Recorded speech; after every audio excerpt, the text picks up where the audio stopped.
Hello everyone. Welcome to the College Gamers Podcast. Thank you.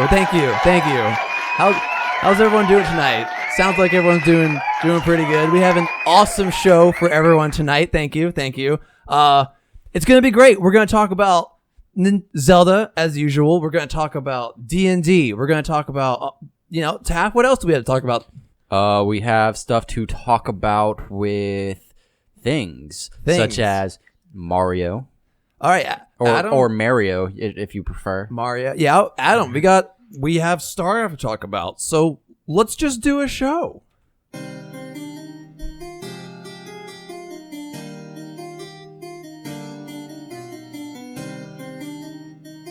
This is the College Gamers Podcast.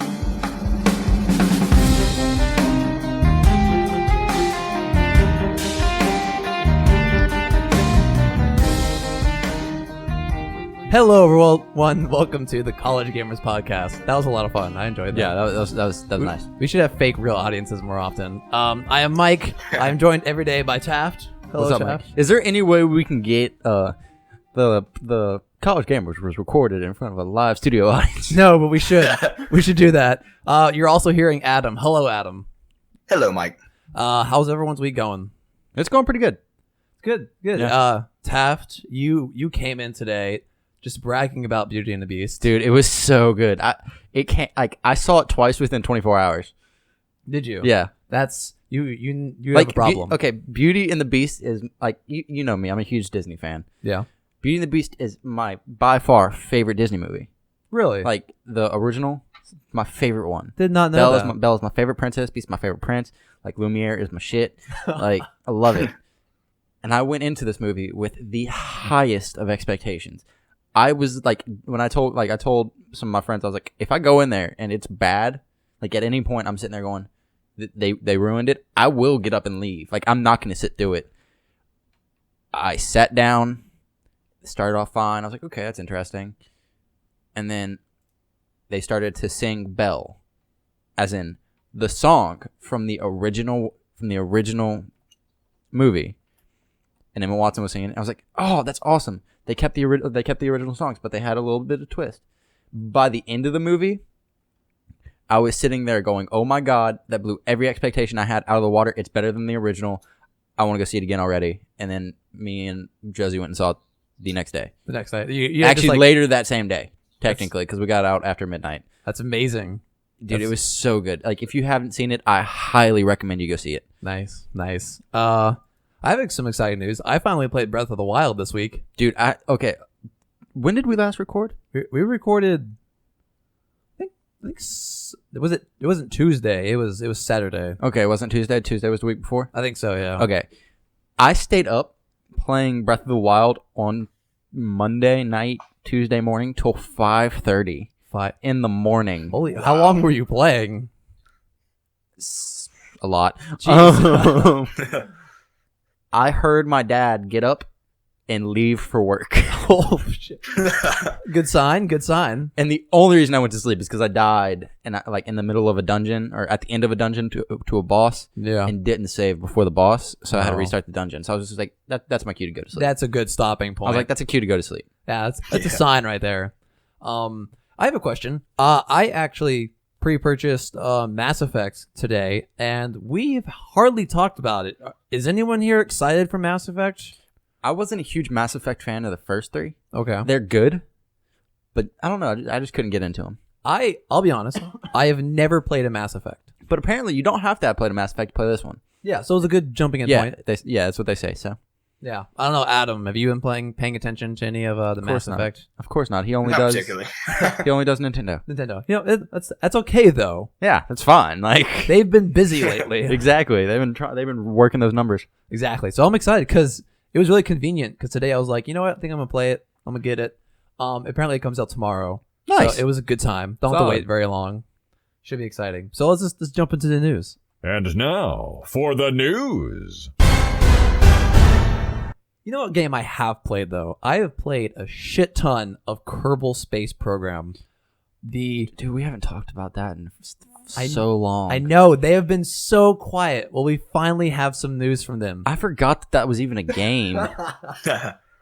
It is. There was a while where I played that exclusively. Like I followed 2 YouTube channels dedicated to it. Yeah, I remember when we first became friends, you were like hooked on this game. It was so great. Like I remember you telling me about it, and I was like, "Oh my god, that's amazing!" Like, Yeah. but never had seen anything about it until I only like actually saw gameplay of it like 2 years ago. Yeah, it's actually launched back in 2011, and I played it.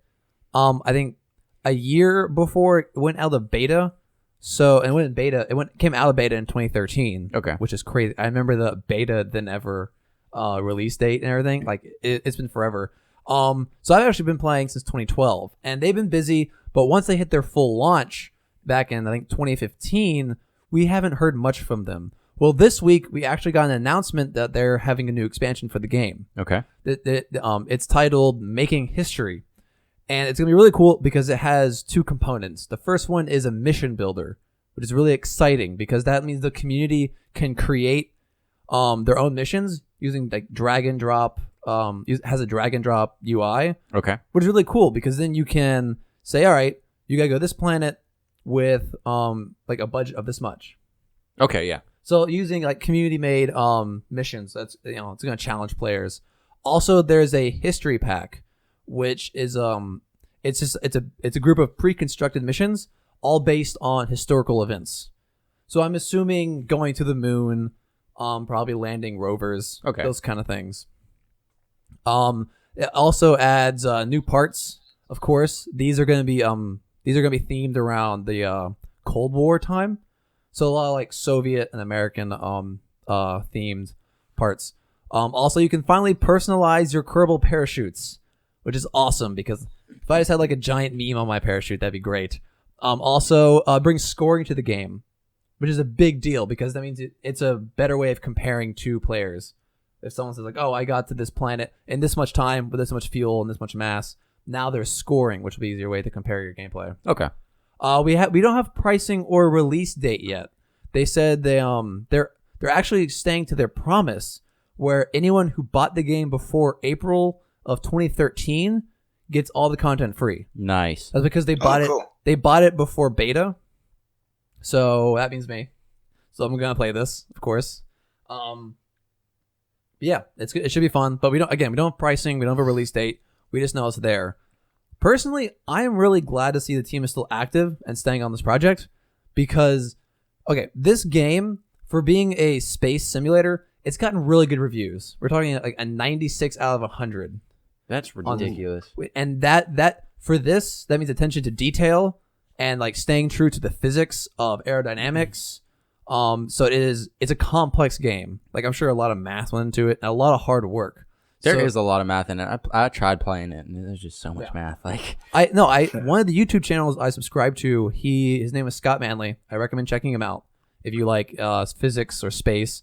He was getting his PhD in astrophysics, and when he plays the game, he actually uses his math and all those skills he built getting his degree, and he can apply them to the game, and it works. that's crazy. That shows that their attention to detail, and it's really cool. And I'm glad they're not, because that's a lot of work, and I'm glad they're not burnt out on building this game and that they're still making content.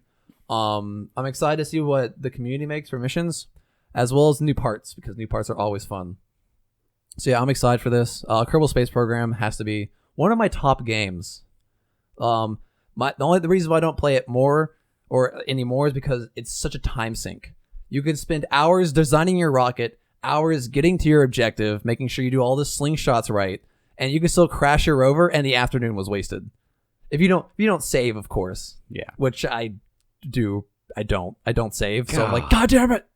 I just wasted so much time. So yeah, it's an excellent game, and I'm excited for this expansion. Nice. I recommend anyone, especially if you're gonna get it for free, you should play it because free expansions are the best, right? Oh, definitely. Exactly. Anyone? I don't know. Anyone? Have you ever played Kerbal Space Program? I have. I played a little bit of it. A little bit. I wasn't very good at it Yeah. because, like, I'm good at math, but like I don't like math, so I just didn't do the math and just. It's bad unless unless someone shows you the proper way to play. Yeah, no. So nobody ever showed me how to properly play and stuff like that either. I just kind of like I saw some people on YouTube playing it. And I was like, I'm gonna try it out. Yeah. No, I watched hours of videos to like get good at that game. Yeah. Like it's a time sink. It really is. I actually did get somebody in orbit though. Nice. I was able to get somebody in orbit, and that was the best I could do. Yeah. I think the furthest I went was I put people on the moon and back. Several Kerbals died getting there. Rest in peace.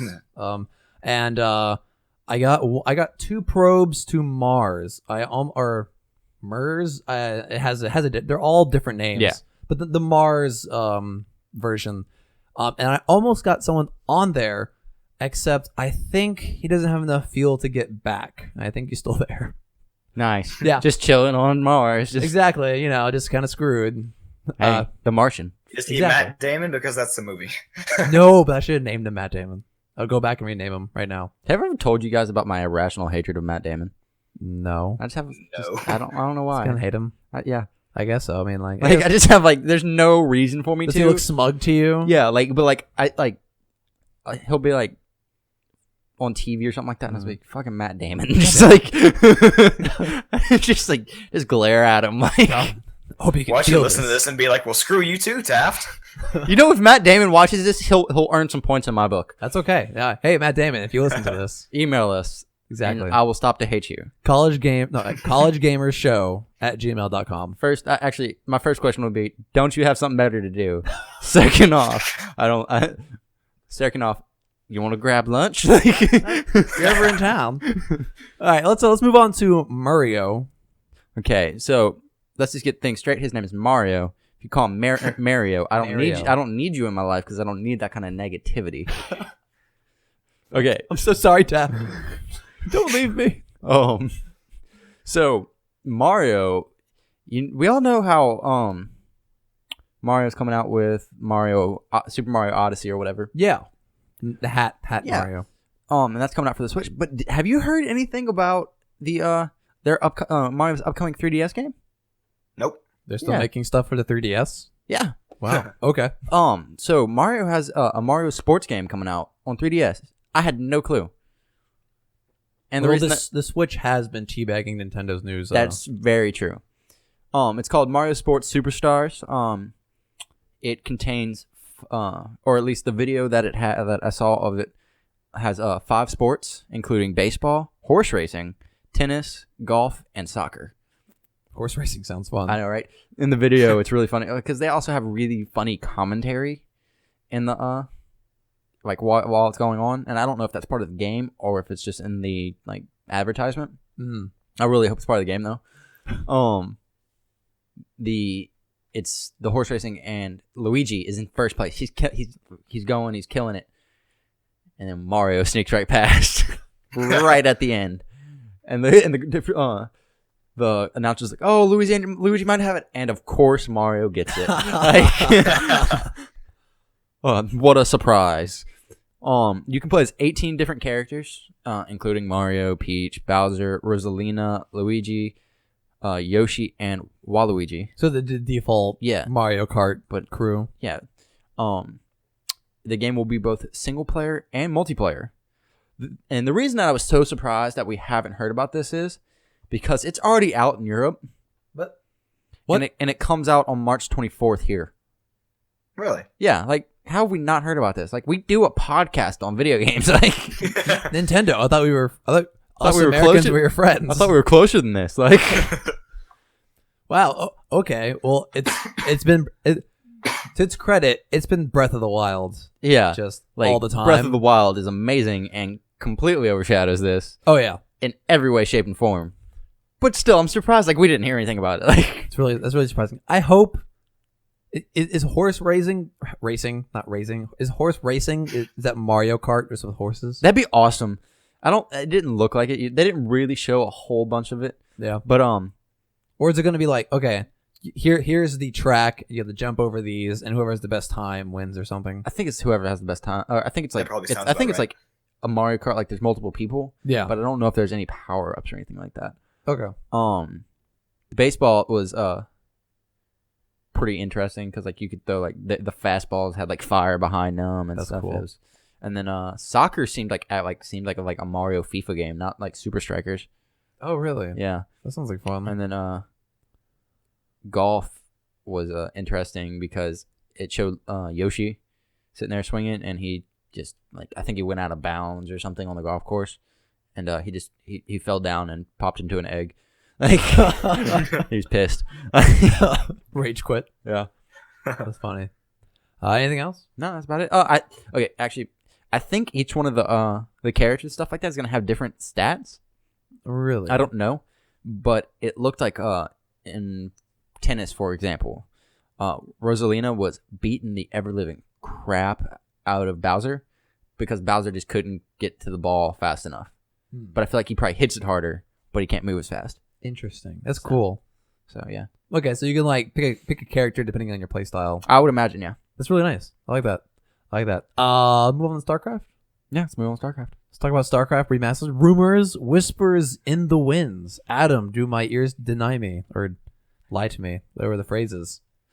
Before we Deceive do, me. did I tell you that I almost won another Switch today? Almost what? I mean, if you won another Dibs. one, you would donate to me. Dibs.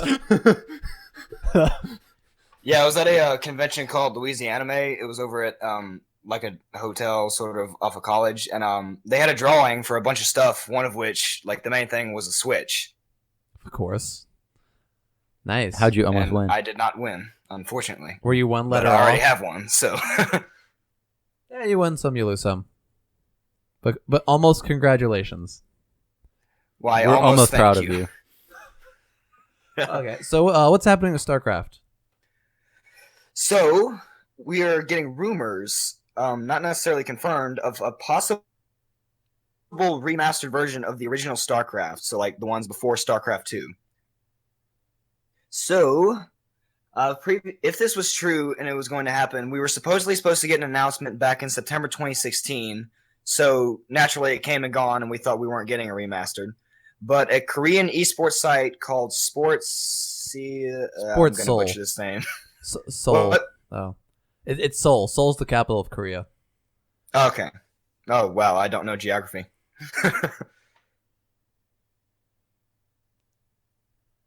Did we lose him? Hello. Oh, there he is. There we go. All right. Nope. Hey, there we go. So yeah, that esports site, it reports that StarCraft Remaster is in the works and it's expected to be ready for release in May or June.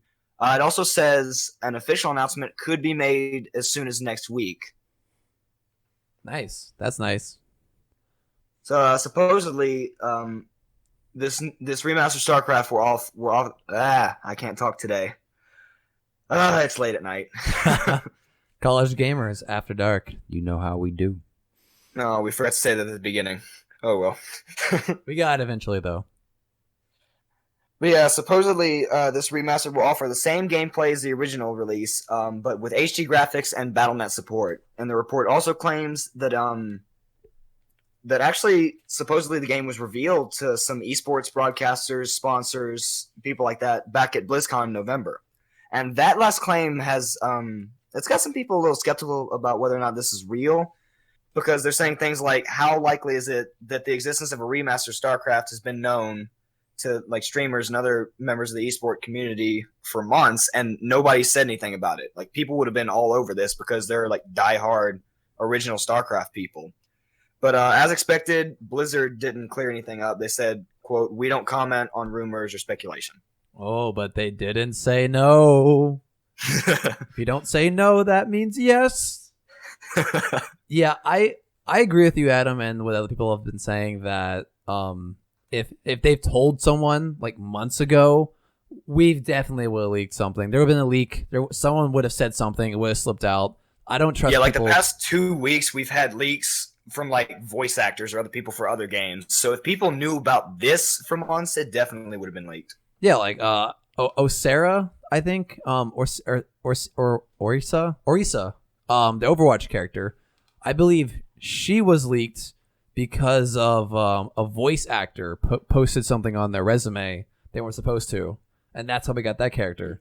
So I believe it was Osara or Orisa. So yeah, that was Journey to Ungo Crater, the new Hearthstone expansion. Yeah, that's what it was. Someone voiced a character there and put that on their resume. So if that slips through, I don't believe about that. But Blizzard didn't say no, and that's what has me going. There's always hope. Adam, have you played the first StarCraft? I did not. My first one was Wings of Liberty, StarCraft 2. I'll be honest. I spent a week and a half in Korea, and I went to a PC Bang, which is it's not as bad as it sounds. It's just like it's a floor on the building where you go to rent a computer and play games. So I actually had an opportunity there to play the very first StarCraft. It was StarCraft Brood War. And it needs an update. When I say everything looks flat as paper, it looks flat as paper. It is old. Actually, I don't remember when it was released. I think it was like early 90s. Early 90s? That sounds about right. Yeah. Let me see. I just looked it up. 1998. 1998. Wow. But yeah, it looks. If you look at screenshots, it looks like it needs an update. It looks like it needs an update bad. And that'd be really exciting. But it also leaves me disappointed because I'm hoping we would get something new, like a new RTS, like a new Warcraft game or StarCraft 3. Adam, are you disappointed by this? Are you excited for a remake? It'd be interesting because I've never played the original StarCraft, and this would probably make it more accessible because it is saying it's getting BattleNet support, and I'm not sure if the original one does. No. Plus, StarCraft 3 would be hard, like not going into story spoilers, but because of the story, StarCraft 3 would be a little bit interesting to try and make. I think Legacy of the Void came out in 2015, so I think if you want to spoil it, you can go ahead and spoil it. To the courtesy of the people. He's being silenced by Blizzard. It's a conspiracy. Yeah, Adam, you cut out there. What'd you say? Oh, when did I cut out? You said as a courtesy, and then Blizzard silenced you for your leaking of their precious. I said secrets. as a courtesy to the people that like that, I won't spoil it. Okay, I gotcha. Well, yeah, I'm excited for a remake because I know new content's always nice. Also, I wonder where that would fit in with esports. This is probably not esports. Esports will probably stay StarCraft 2, but this will probably just like a way to get some money. Maybe, hopefully, funding Warcraft, a new Warcraft game. Hopefully. Well, let's move on to Binding of Isaac. Has anyone here played Binding of Isaac? I have not. Have you seen it? Nope. I have seen it. I've just never played it. It's messed up. It looks like it. You're a child shooting tears. What? You shoot tears. Oh my god. Oh, is this the one we talked about with Ryan Murphy? Yes, where your mother wants to kill you. It's very religious. Okay. Your mother wants to kill you because God told her so Oh Jesus. or something.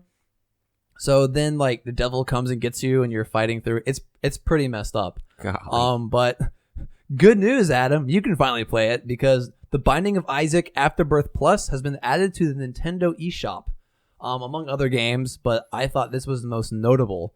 In case you don't know, it's a roguelike. It's randomly generated. You can it's permadeath and you restart completely, but you get upgrades as you go. I thought this was very interesting because Binding of Isaac is very controversial. Yeah. Like because it has a lot of religious undertones. Thank you. And I thought this is a good example of it was testing Nintendo's promise to work with indie developers. Yeah. Because it's an indie game, but it's also very controversial. But they released it anyway, and I thought that it's a good sign. Definitely. That was a good sign that Nintendo was going to stay to their word. I don't want them making exceptions. If they're going to say they're going to work with indie developers, they should work with indie developers. And Adam, you should try playing it, and we should get your feedback. That'll be fun. It's actually it's $40. Will not. No wait, the physical edition's $40. So I imagine the digital's $20. It didn't say. That's probably a quick Google search right there. But other games also came out. World of Goo was also released, which is a physics-based puzzle game. Little Inferno, which is a game I'm fond of because I remember playing that back in high school. You burn shit. I don't remember that game. It's the whole game is you burning shit to make money to buy better shit to burn. That does sound familiar, actually. And it is such a fun game because I just like to burn things. Adam, please play this. Please add this to the list I'll of games. consider it, but Zelda is basically my Switch thing right now. Okay, you're gonna finish Zelda eventually. Get this, then Skyrim, then Afterbirth Plus because you'll be scarred, and we should scar you last so you're still useful. Also, Human Resource Machine, which I'd never heard about this game, but apparently players use light programming to solve problems. And now, as a programmer, I thought that was really cool. You know, getting some educational because kids are going to be using the Nintendo Switch, and as a big computer science person, I like other people to learn about programming, and I thought that was really cool. So yeah, I don't know. So Adam, pick up Binding of Isaac. You have no experience with it, right? Correct. You should watch a trailer or something and tell me what you think. Have fun. Consider it. Have fun with that. Also, it comes out with the physical release, which is really cool for an indie game. It was a big deal that the instruction manual for the game was in color, because apparently that's rare for Nintendo. I thought that was strange. I don't remember that being a big deal, but for anyone who likes colored instruction books, go ahead and get that. But yeah, congratulations, Binding of Isaac. You can now scar little children on the family-friendly Nintendo Switch. Let's move on. Speaking of Switch, Breath of the Wild, speedrunners, what's going on here? Yeah, I thought this was really cool because I remember you and I talking about speedrunners like this with Zelda and Dark Souls thing, and I didn't believe you that people could go through Dark Souls without being touched or do Zelda in an hour, but turns out I was very wrong. So, let's see here. If this article is correct, then there are 3 speedrunners in the world that have beaten The Legend of Zelda Breath of the Wild under the classification called any percent. And what this is, any percent completion, they classify it as either finishing the game's story or beating its final boss. So in this case, beating Calamity Ganon in Breath of the Wild. And this is opposed to stuff like 100% completion, where like you get every side quest, every item, etc. Oh wait, go ahead. As well as collecting all those Doku nuts. What are those? Korok seeds. Yes, all 900 of them. So I'm glad you don't have to include that. Okay, real quick though, like this is on like a tiny spoiler. I saw something today. I almost like talked about this for the news, but one of the things that you actually get for collecting all the Korok seeds is it's dumb. It's poop. Yes, it's Yeah. It's the big Korok. It's his poop. You use all that time to collect 900 of them, and it's literally a really shitty reward. It's literally shit. It's golden poop that you can give to him to make him do any dance. Yes, it's dumb. I thought that was a waste of your 900. Oh, totally. Yeah. All right, continue, Adam. Sorry. No, you're good. So yeah, using the any percent completion method, a player by the name of Venic409 claimed a new world record by beating Calamity Ganon with a final completion time of 54 minutes and 5 seconds. God damn. Yeah, this was pretty cool to see. And side note, I did see some gameplay of this, and I only saw a picture of it, but I saw the final boss battle, so I kind of spoiled it a little bit for myself. Accidentally. It's okay. It's okay. Acceptable losses. So yeah. But his run came out a day after Gymnast86, who is another one of the 3 speedrunners. His time was slightly slower than Venix, but he's also another under 60-minute completionist. And that run came out after a player named Orchestra. He was the first one to do an under 60-minute completion. So the order of those 3, those are the top 3 that have done under 60 minutes. Orchestra did the first one, then Gymnast86 beat his time, and then Venic409 came in with 54 minutes and 5 seconds. And if that hasn't changed by then that's still the Breath of the Wild completion world record. That's really impressive that they're doing this under an hour. That's ridiculous. It took me Adam? It took me 3 hours to beat the plateau. So maybe not that long, but a good portion. Yeah, so they could have at least beat the game twice in the time it took me to complete the starting zone. Probably I did see them. Too. They knew like the patterns of the bosses like down pat. They knew exactly where to get like weapons and arrows and stuff like that, and they knew exactly what the boss is going to do. So they had everything down to a science. That's crazy. That's practice though. That's just doing it over and over again. I'm sure. That is ridiculous. Nice. So yeah, surrounding this, there are some controversies, and the main one is amiibos and DLC. So both Venic 409 and Orchestra use the Smash Bros. Twilight Link amiibo. This amiibo spawns in Epona, which is Link's iconic horse. And he's a pretty good horse, too. So what this does is this cuts down both travel time and time spent finding a horse in-game, which, Mike, I don't think you had any experience with the horses, but Taff, have you gotten a horse? I do have a horse. I have a nice horse, too. Yeah, don't you have to like find them, sneak up, and break them in, like an actual horse? Yeah. Okay. Yeah, you gotta sneak up on them, and it takes a bit to train them. So this does cut down some travel and training time. Okay. So different people are classifying this differently. So for example, speedrun.com has a top 5 list of speedruns, but it lists runs done with no DLC like the amiibos. But other sites do count DLC used. And this goes to the fans too. Some fans feel that the use of Epona is an abuse of the speedrunning rules, although these rules are technically unwritten in a sense. But they also says it violates the spirit of it, which I can understand. But the speedrunning veterans actually say that the gains used, like the amount of time it shaves off, is kind of marginal or not really that important. So an example, another speedrunner named Seth Bling, he says, quote, casual audience members might look upon it as cheating, but the gains realized don't make it so. And in his speedrun, he made it to Calamity Ganon, which is the final boss, in 12 minutes after clearing the first area. So why did they see using the what are they called? Crap. Amiibo. Sorry. Why did they see using the amiibo as unfair? Because to get a horse, it takes about 5 minutes. About 5 minutes. Because you go find one in the field. You gotta find them. You gotta sneak up on them, and then you gotta get on them. I gotcha. So I guess well, it does depend because I mean, you could probably do it in a solid 30 seconds if you wanted to, but yeah. But I feel like and actually, it probably would only take them about 30 seconds. Okay. But it took me about 5 minutes. So I guess they're spending money to cut their time down. I guess that's an argument. Yeah, he does admit to this. Venic 409 admits that the Link Epona amiibo saved him about 40 to 50 seconds. Damn, I guess when you're talking under an hour, that's some time. Yeah. But there was other stuff that played in as well, because they list stuff like playing Breath of the Wild on a Wii U as opposed to a Switch saves about another 31 seconds.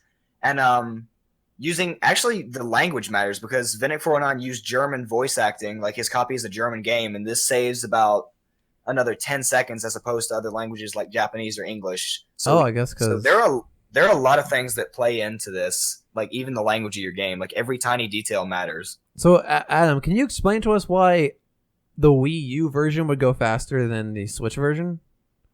I'm not sure. Maybe like frame rate or how it processes the data.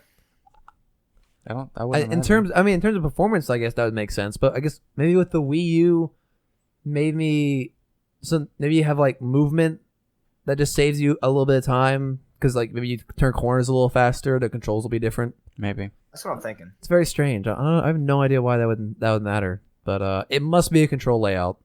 That's what I'm thinking. Yeah, that's the only thing that would make sense. Or you know what? Maybe because the Wii U doesn't process the game as well. Maybe there's some content in there that maybe part of a cutscene isn't there because it can't render it, and so maybe certain dialogue is shorter. That would make sense. I don't know. There's some theories. That would make sense. I don't think that was it.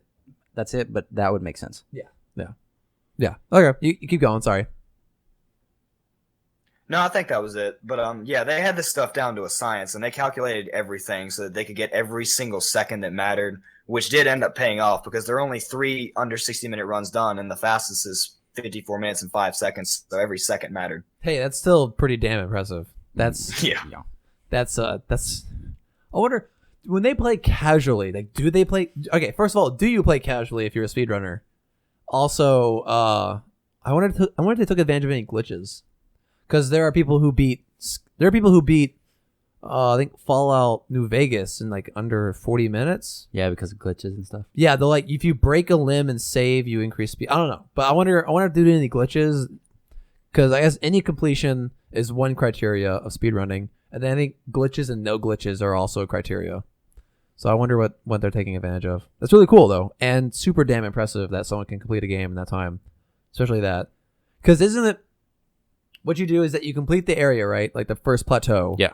And then you have to get a horse, and then they go straight to Ganon. And I was listening to the Gamers In actually with Ryan Murphy and them, and they were talking about how each of the what are the big dudes?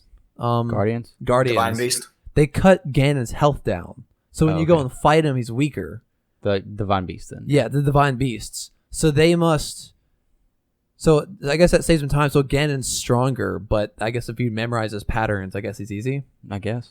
Yeah, that's my thing is like their weapons. Like that's a lot of broken weapons. That's true. They probably just start using those bombs. Yeah. Since you have infinite bombs. Because like what I played the starter axe and that thing broke in no time. Yeah. But Adam over here has like a flaming fucking sword. It's like light shit on fire. I got the flame rod and the lightning rod. That's fun. Oh yeah. I was happy about Woodcutter's axe. I thought that was the coolest fucking thing. I'm upset because my hammer finally broke. Like I had the hammer. Is there another one anywhere? Like the Guardian You hammer. can find hammers everywhere. I haven't found another fucking hammer. Like I was Go to, the like, big a mine. weapons. okay, I need to find a mine then. Yeah, dude, the big weapons make me so happy. I feel like I just hit people I know, dude. compared to that stupid little No, sword. that what's it called? I got into like a group of like 4, like little goblin. goblin things. Yeah. And I pulled out the hammer and just did like this spin attack. And I was like, tung, tung, tung, tung, tung, tung, tung, tung, tung. And it broke. And it broke it. And I was like, damn. What's really satisfying is when you hit people with the bigger weapons, I feel like it knocks them back. It does, yeah. If they have a shield, it'll knock their shield out the way too. Yeah. I was fighting next to a cliff, and I my last swing knocked 2 of those fuckers off the side That's of the the cliff. best. So it made me so happy. I love that. I love that game. I want to play it again. Adam, come over again. Command you. Let's talk about Sonic. Speaking of Nintendo. Yeah. Speaking of going fast, Yes. so there's actually a new Sonic game coming out. Gotta go fast. I'm sure a lot of people have heard about like the Sonic Legacy or whatever that's coming out. Yeah. It's like a bunch of the old games rebooted and stuff. Well, this is actually a brand new Sonic. Ooh. Yay. Yeah, so there was a while there was like codenamed Sonic Project Sonic 2017. Yeah. So that game has been announced, and it is called Sonic Forces. Ooh. Yeah. Please tell me it's a Star Wars crossover. That'd be amazing. No, it's really reminiscent of games like the Sonic and the Werehog, or Sonic Unleashed, the one with the Werehog. So the only thing that they really did was they released a little video for it. In the video, you're running around collecting rings, attacking bots that are in your way, and like Dr. Robotnik his robots are like destroying a city. Okay. And it looks really good. It looks fun. I know what image you're talking about. Yeah, it looks like a classic Sonic game. Which I'm really excited about because I'm a huge Sonic fan. Although I will say my favorite Sonic game was Sonic XD. Yes. That was so fun. But besides that, I'd have to say after that was probably Sonic and Knuckles. That was probably my first introduction to Sonic. I think mine would have to be Adventure 2. Okay, yeah. Actually, that was my first introduction. Is that the one where you can go like, you can play a Shadow as well? And I think so. And all I know is I remember most vivid memory of that game is the beginning level. You run from a big truck. Yeah, the truck. Yep. Okay, yeah, that's the one. And if you play like 2-player, you can race Sonic and Shadow, and I always played Shadow. And yeah, because Shadows is cooler. Shadow is so much cooler. But the game will be coming out on PlayStation, shockingly, Xbox One, PC, and the Switch. Holy crap! Yeah, what? Yeah, it's coming out on all of them. It's coming out on everything. Something happened in Nintendo. They was like, all right, yeah, let's do this. Let's actually do something cool. Sega's not a Nintendo company though. I thought they were like an affiliate. They did like affiliate with them for a while, but they're not solely Nintendo. Oh, okay. I knew they were. I believe some of the early stuff was actually on definitely some of the early stuff was on PC. Mm-hmm. And I believe some of the other early stuff was on PlayStations. I feel like PlayStation 1 had a Sonic game. I never had a PlayStation 1. But yeah, so that's coming on that. It's coming out on a brand new engine as well. What? Called the Hedgehog Engine 2. That's a badass name. Yeah. And really the only like details that they've really given us about the game is that the name is a hint at it being the battle between the forces of good and evil. Wow. So like every other Sonic game? Yeah. Would you say? Basically, yeah. Wow, that's way too much plot. Except for from what I'm saying, it seems like it's gonna be on a bigger scale because Robotnik was blowing the crap out of the city. I'm okay with that. Yeah, like it seems like it's gonna be on a bigger scale. I really hope that this does well because I love Sonic. Sonic was one of my favorite things when Sonic and Mario came out for the like in the Olympics or whatever. Yeah. I always played on Sonic's team. I always liked Sonic more. Do we don't have a release date or anything. It is late 2017. Late 2017. That's exciting. I'm really excited about that. I'll be honest. The last time I played a Sonic game was I think DX. Yeah, no. I really hope this does well, so it brings Sonic back as like a big name in gaming. Mm-hmm. I hope because Sonic used to be a staple, you know. He used to be. I don't know where he's been. Because they messed up. They just stopped making good games for him. They made some real duds. I remember that. Yeah, but I hope they did well. Yeah, me too, man. That's exciting. Let's talk about some D&D. Hell yeah. Who doesn't like D&D? I know. If you don't like D&D, I don't need your negativity in my life.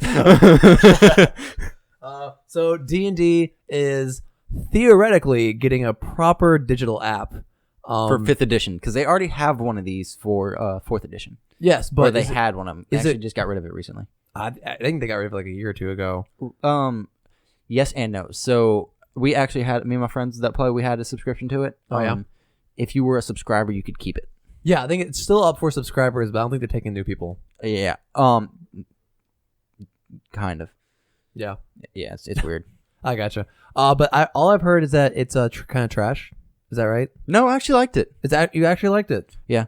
I mean, it's 4th edition though, so I like 5th edition so much more. I hear that's the popular Pathfinder, which is what I use, is based off. It's based off 3.5. Is it? I thought it was based off 5. Nope, 3.5. I'll be honest. All the D&D versions, I'm just like, no, it's crazy. Yeah. But so yeah, we are getting a proper D&D app. It's going to be called Dungeons and Dragons Beyond, which something I'm excited for is it's going to come with a mobile companion. That's going to be the bomb, is being able to have it on your phone. Exactly. And it's going to be for DMs and players alike, and you can keep all your resources there. I'm really hoping we can put our character sheets there. Yeah. So if it's anything like Insider was, yeah. You're gonna have your character sheet. You're gonna have a compendium, for the DM and stuff like that. You're gonna have basically you're gonna have all the books at your fingertips.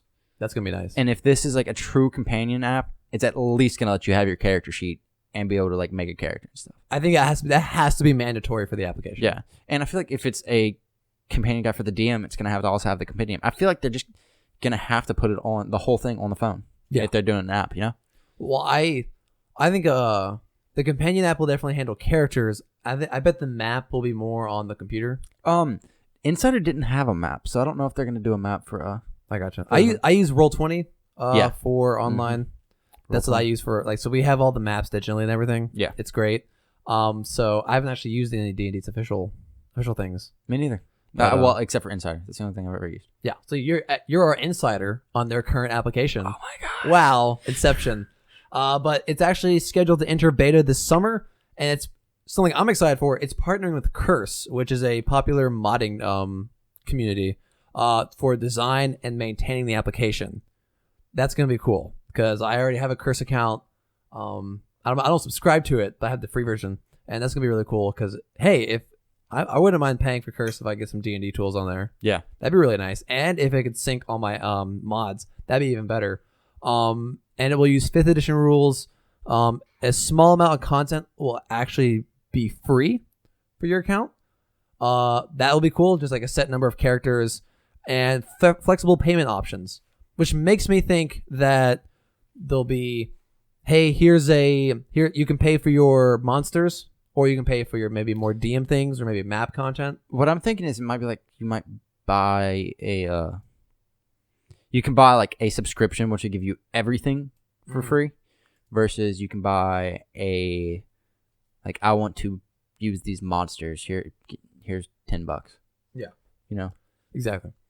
I'm hoping the free tier is probably competing with things like Roll20, which I believe is mostly free, but you can have a subscription for some enhanced tools. Yeah. The map on Roll20 is free. The map. Okay. The map. You can use maps and stuff like that for free.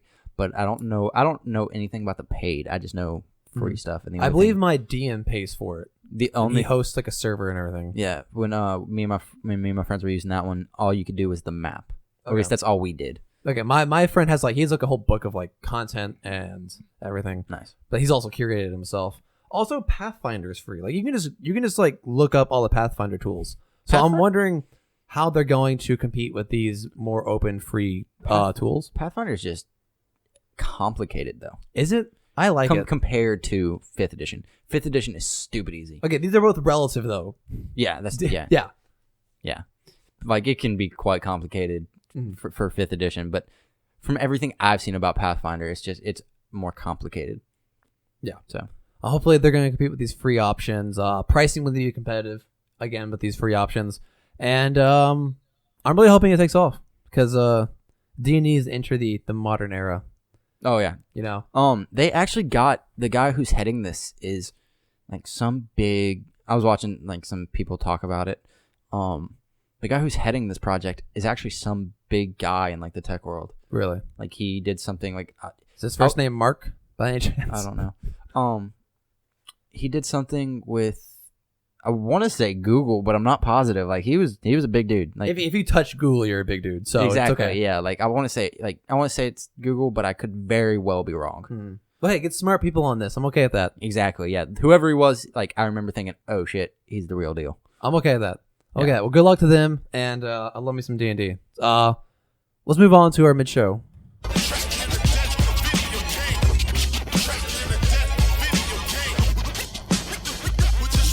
Put your quarter up. Help, it's happening. Okay, so I prepped a test for today, but Taft, you came. How long do you think this test is gonna last though? It's 8 questions, but there's a lot of reading on my part. Okay, so yeah. But okay, we can let's do one or the other. Let's go and do the let's do the topic. You want to do the topic? Yeah. Well, what's the topic? Okay, so today when me and Mike sat down, when I came over for the podcast stuff like that, I told Mike I was like I had an idea for our mid-show madness.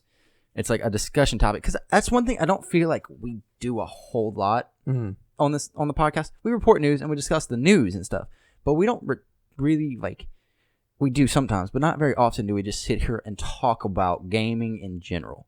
Which is like we should do that more often. We need to because that's what we are. Like that's we're a gaming news podcast, but Yeah. to me, I feel like we're more of a gaming podcast in general. Of course. Yeah. And Can't have one without the other. exactly. So last night was one of my friend's birthdays, and we're sitting there having some drinks, talking, and he's like, Taft, you're definitely more diverse gamer than I am, and I was like, that's true because I play other things besides RPGs. He's like, there's been a lot of talk about this recently. What do you think on it? And the question I posed to you two is, are video games too easy nowadays? Oh man. Do you want to start? I can start off, yeah. Yeah. Okay. So, to me, I think they are. I really do. When you look at games comparatively that are successful, like Skyrim is an amazing game. I love it. You've heard me sit here, and I've bought the game twice. Actually, I bought the game 3 times. Once for my PC, once for my Xbox, and 360, and once for my Xbox One. That's dedication. Like, I love that game, and I do not regret any of those purchases. It's too easy. It is easy. It's incredibly easy. Once I get to the highest level, or like the highest, once I get to ebony armor, it's game over. Like I can beat nearly anybody on there except for the ebony warrior and like secret bosses. Yeah. Other one will have no challenge. He's the main boss. You know, I would argue at the higher levels that game gets almost comedic. it does easily. Yeah. So you do games like that, and that game isn't necessarily meant to be hard. Yeah, it's supposed to give you the feeling of being a badass. But then you look at a game that I like to compare to it, Witcher. Witcher was hard Witcher was hard. There were times in Witcher where I had to try, and I'm not saying every game has to be like Dark Souls, to where you're sitting there and trying to just like, you get to that checkpoint and you thank God you made it to that checkpoint. But in The Witcher, you had to try. You had to like, okay, I'm about to fight somebody big. I'm gonna go ahead and save real quick because I know he's gonna beat my ass at least once. Like, so you do that and you go into it and fight. But the games nowadays, I feel like don't do that. Like, what's another good example of it? Shadow of Mordor. Yeah. That game, you walked in, like, you started off, like, yeah, you got, and the Batman series as well, because they have very similar fighting styles and stuff. You have other enemies, but they're all incredibly easy to beat. You find, like, the Brute, you sit there and beat up on the Brute until you can get an execution, and then get an execution on somebody else. And then do it to the Brute again, and then do the execution on somebody else, until it's only left you and the Brute, until you beat up on the Brute until he dies. Yeah. Or you just counter. Assassin's Creed. One of the Assassin's Creed games. You could just sit there and just keep tapping counter. What's called? The first one, honestly, that was your best bet, was the counter fight. But then in Assassin's Creed 2 and Brotherhood, I believe, and maybe even actually all of them up until what's that one called? Revelations? Not Revelations. Brotherhood. It's the one with in France. Oh shit. Brotherhood, Revelations, and something. Unity. Unity. There. Unity. I don't think I played Unity. Unity was a disappointment. But so we don't talk about Unity. Yeah, you could sit there and you could counter one person, kill one person, and then kill everybody else. Just like combo them all together. Combo the crap out of it. I killed over 30 people. Like in what's called Assassin's Creed 3. I was in a big city and I got into a big fight. The ground was covered in so many bodies, they were starting to phase out because the screen couldn't take it. Just because I was it wasn't common for something like that big of a battle to happen, but I was just in the right spot at the right time with the right number of people to start a fight. People kept coming and I was just killing them all. Kill. And that just doesn't give you that challenge, you know? You don't get that feeling that you've been successful. And I'm not saying, and like I said, I'm not saying every game has to be like a Dark Souls game. Some games are meant to be easy or make fun of stuff, like the Saints Row. Saints Row is you're meant to feel like a total, like you're a leader of a gang, you know, like you're supposed to president, right? And president in the fourth one, like you're supposed to be just kill everything easily. Yeah. Even that had some challenge to it though. Like it just, I feel like games need to be harder. I gotcha. All right. Well, I miss checkpoints. Yeah. Okay. I got some thoughts on that. My example is going to be, let's look at World of Warcraft. This game has come out, I think, 2004, 2006, and it has spanned the years. And I can look at it from when it's changed. Okay. And like, if you look at it from where we started to its current state, the game has gotten easier. So let's look at when World of Warcraft first came out. It was 60 was a grind. If you wanted to mount at level 40, 1,000 gold. And is that a lot? That's a lot. Okay. That is like grinding for a month or two, if not months. Okay. That was difficult. That was hard. That when you got that mount, it was a reward. Nice. And you knew it. But as the years have gone on, let's see. When the game first came out, you had to get a group together physically to do a dungeon or do a raid. So you would sit there on chat and be like, "Hey, does anyone want to do this? I have this dungeon. We need a healer. We need a tank." You sit there for, if not an hour, and look for those. For a raid, you have to get 20 people, 10 people together, organize them, make sure everyone knows what shit to do. Don't stand in the crap. Don't die. Make sure everyone's doing the damage they need to do. But as the game has gone on, they introduced tools like looking for group, looking for raid, which I just queue up for 10 raids. I wait 5 minutes. And I just pop in with 20 other people, and we kick ass. And if you mess that up, it's because half the raid has to be AFK to lose. So in a way, the game has gotten easier because they give you tools. Mounts get cheaper. They introduce new things like flying mounts, makes getting around easier. Mounts went from 1,000 gold.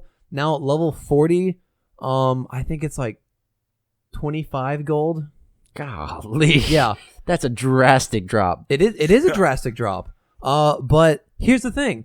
The hardcore people, they still have options because there are competitive ranks, there are competitive guilds. They rate at mythic difficulty and like different levels of mythic. And those are the people who grind it 5 days a week. Mm-hmm. So I think games haven't gotten easier. Well, Warcraft specifically. Because just talking about WoW, I think they have to cater to the casual demographic and keep those subscriptions coming. Mm-hmm. Don't make it feel like they have to grind to get what they want. You have to keep giving themselves so they stay around while still giving attention to the more hardcore players. Okay. But let's see. I had another example. What was I thinking? But that's different because that's them trying to keep people coming back. That's true. Whereas a normal game is like you get them to buy it once. Mm-hmm. Okay. My other example is I think games. I think they have gotten easier. Mm-hmm. Oh, there's no doubt they've gotten easier. Yeah, but I think as technology got better and games became more diverse, and they have to appeal to a larger crowd. Mm-hmm. You know, they have the weekend warriors who don't want to spend their weekends when they're not at work grinding on a boss for 5 hours, and you know they don't want to frustrate people. You know, but at the same time, I think what happened is that our more hardcore players. Mm-hmm. They've gone away from games like Skyrim, and they moved to games like Dota, League of Legends, where the true challenge is other players. And I think that's where our hardcore players have moved. I think games have gotten easier because the hardcore players have just shifted their attention. I don't know. What do you think? I mean, I don't think you necessarily have to be I'm not talking about just for hardcore players. I'm talking about in general. Mm-hmm. Because you play games like, let's take Mario, for example. The original Mario. Like, that was a challenge. Like, it wasn't the easiest thing in the world, but it was a challenge. Mm-hmm. And then you go to, like, the new Super Marios and stuff like that. Or take Super Mario 64.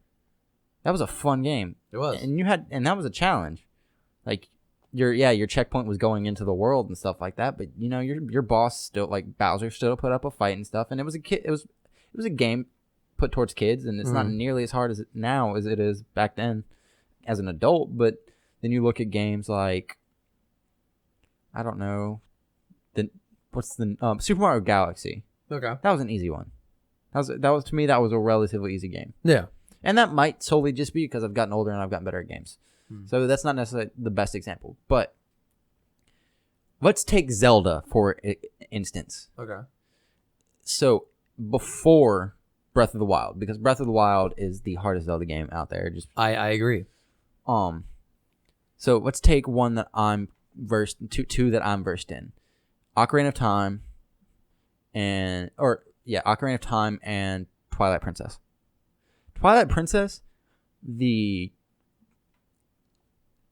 difficulty of it was still hard. It was still a puzzle game on its core and stuff like that. Yeah. And you still had your checkpoints and you had your hard bosses, but it wasn't a challenge like to beat something. It was like, yeah, I might have to figure out this one challenge in this one temple, but it'll take me about 10 minutes.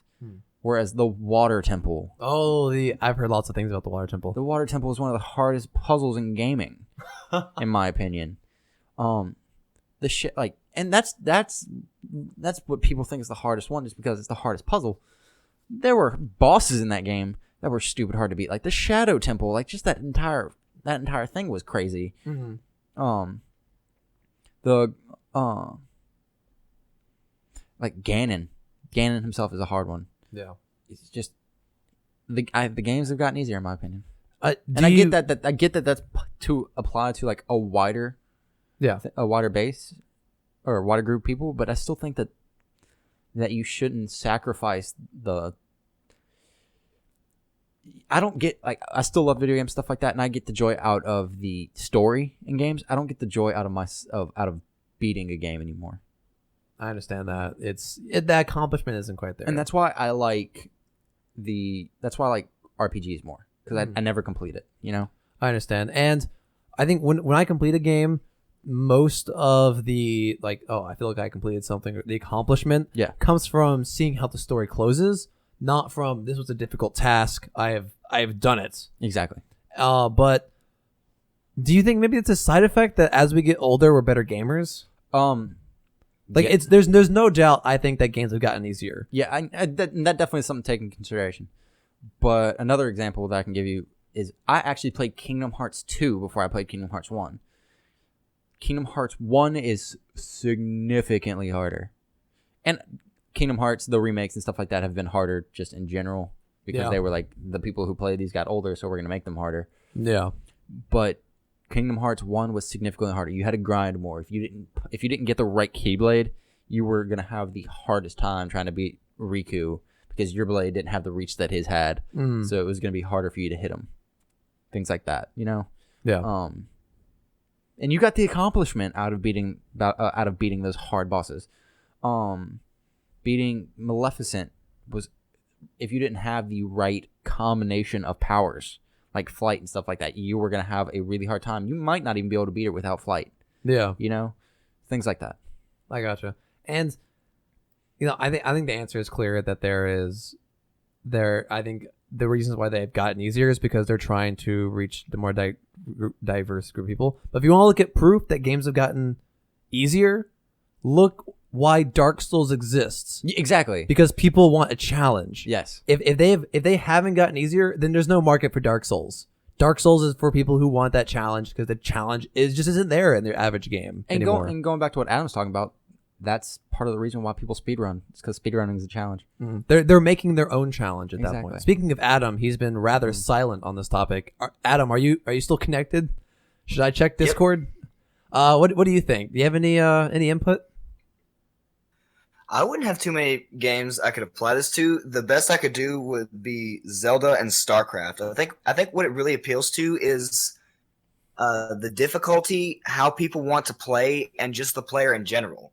So, like, for instance, with StarCraft, when I first played StarCraft 2, I played it either on normal or casual, which is like some of the easy ones. That was okay to do. But like for the more hardcore players, if you want more of a challenge, you up the difficulty to like veteran, whatever the top challenge is. That's for those people that want those challenges, but it also gives you the option to, if you just want to play casual and see how the story unfolds, to just play more easy. And I think that's what it appeals to more, is how games are progressing. People want to see more of the story. Like, yes, they still maybe want a slight challenge in the game, but I think we're progressing more towards video games, or at least certain video games, telling a story. I agree with that. One counterpoint, though, just to play devil's advocate, is that a lot of games these days are ditching the story for multiplayer. And I hate that. Yeah. Yes, I think we can all agree we hate that. But it's a good point. Games do have difficulty levels. You complain about Skyrim not being as challenging as you would like. Have you ever played on the hardest difficulty? Yes. Were you still found lacking? I mean, it was definitely harder. But still, once you get Dragon Rend and a decent set of armor, Once you still get god level perks. Yeah. Yeah. But Witcher, I'm gonna bring it back to Witcher. I played Witcher on the normal difficulty because it was very hard for me to beat any other things. But once I got to the boss, the final boss, I had the best set of armor in the game. I had the best weapons. Like, I grinded like a son of a bitch because I was expecting this dude to be killer, because his grunt, one of his grunts, took me hours to beat because he was a very hard guy to beat, and I just didn't have the right setup because he was like, my play style didn't match up. And so I finally beat him, and I felt accomplished. But then I got to the main boss, and I was like, okay, this dude's about to like beat up on me. Let's do this. Nothing. I fought monsters that were significantly harder than him, and it was a disappointment. So like I came back to an older save and put it up to a higher difficulty. Yeah, he was harder, but still, on normal level, he was barely doing any damage when he hit me. Yeah.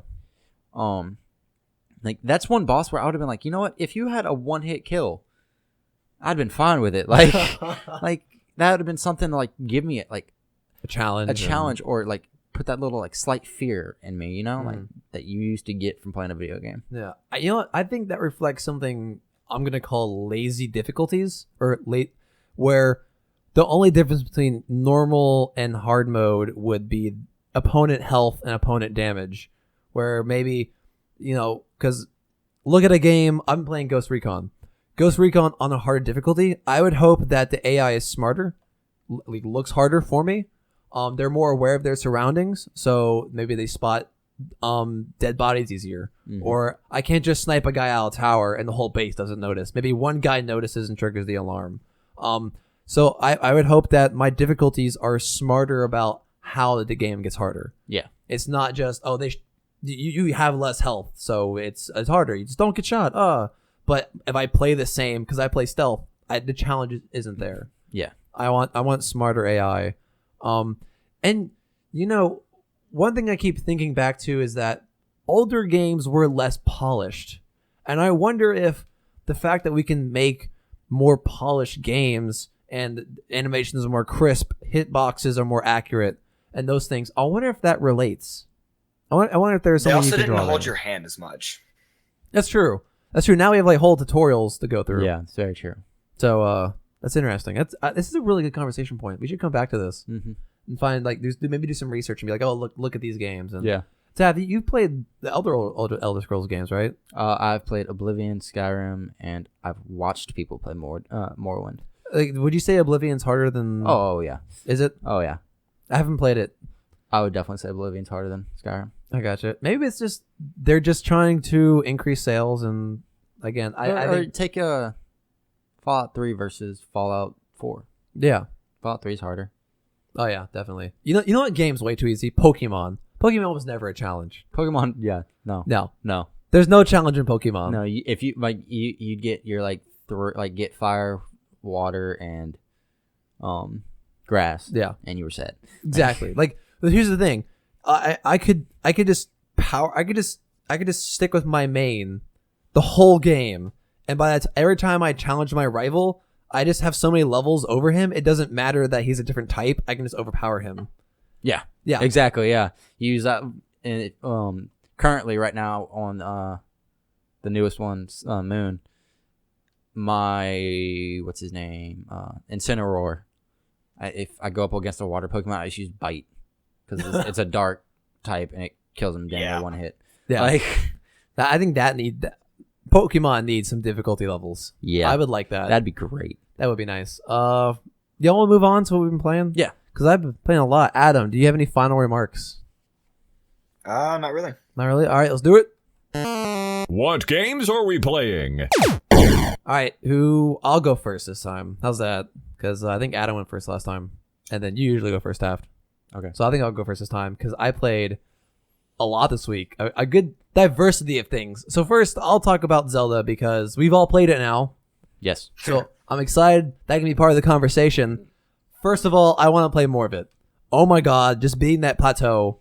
Dude, when you walked out of that cave, did you not just like cry? Amazing.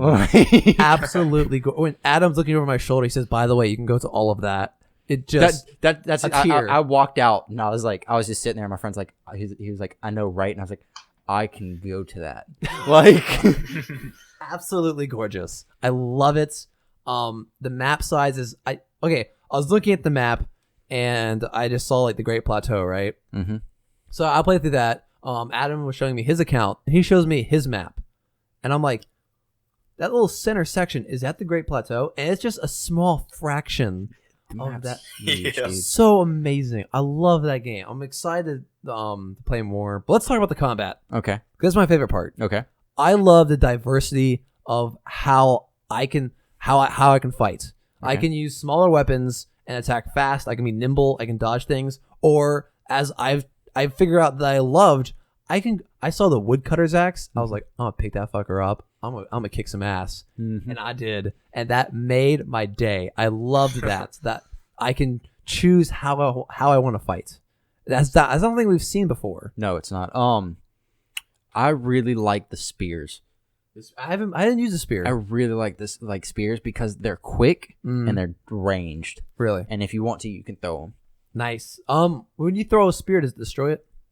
It can. It can, because I think that when you throw a weapon, it destroys it, right? Or is it only if it's low health? Only if it's low health. Oh, okay. So maybe because for me, it must have been a coincidence that every time I threw a weapon, it was destroyed. It definitely does more damage, and it does more damage to the weapon than if you didn't. Okay.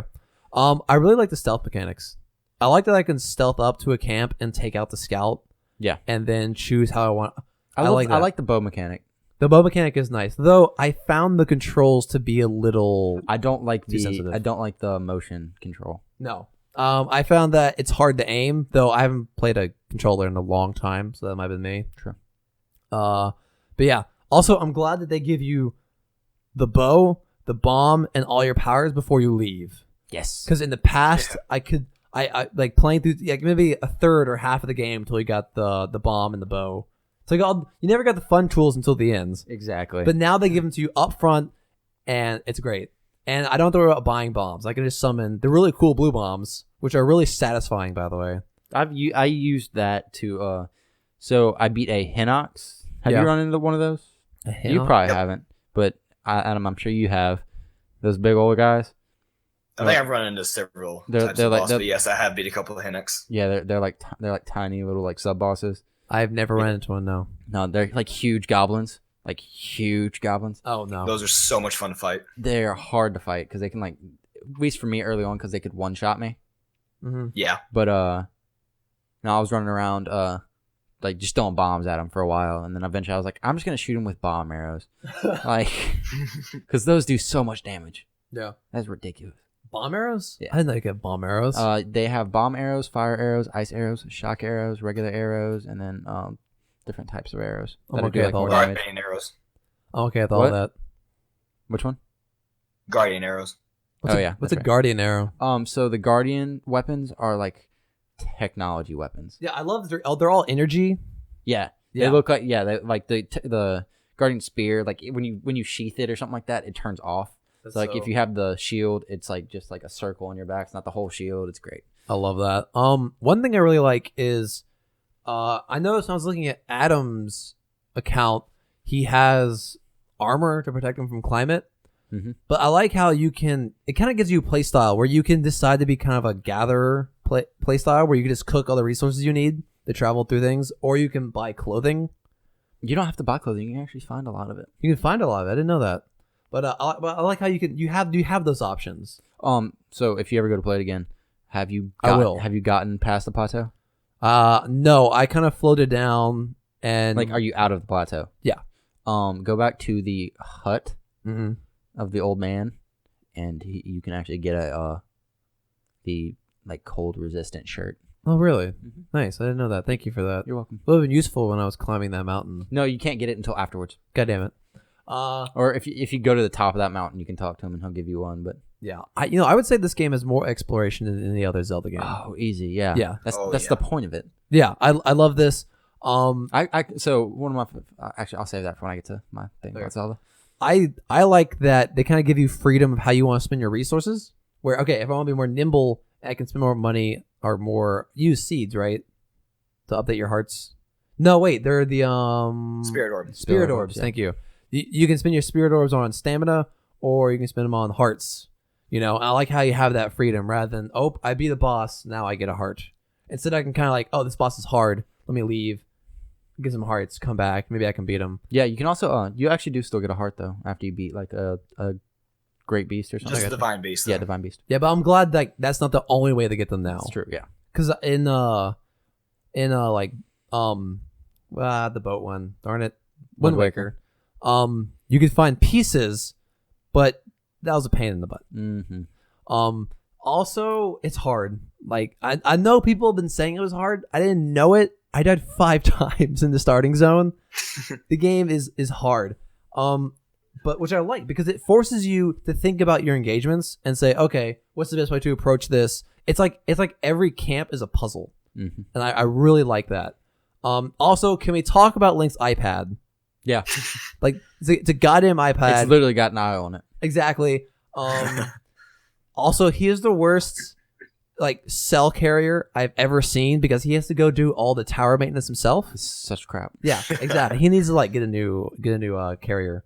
But that's just what I thought. I bet you has Boost Mobile. Probably something super cheap. He has to go Yeah. do it himself. Shots fired. Yeah. Do y'all want to? I don't know. Do you have anything to say? Like, I'll just continue. Like, I'll pick up on my okay, yeah, go ahead. thing for Zelda. Because that's really all I really played this week.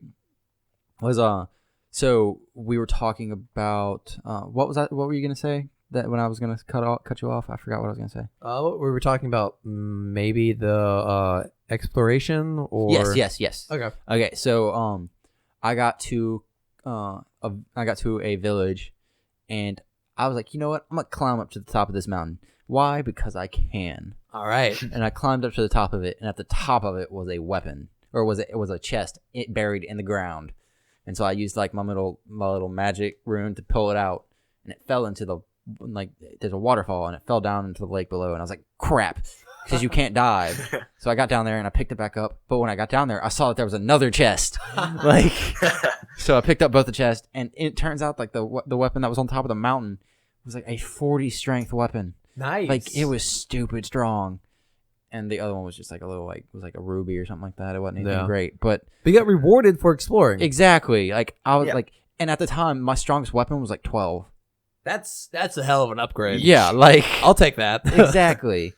And just the exploration's been great. I accidentally ran into the Zoras. Like I wasn't even meaning to do that.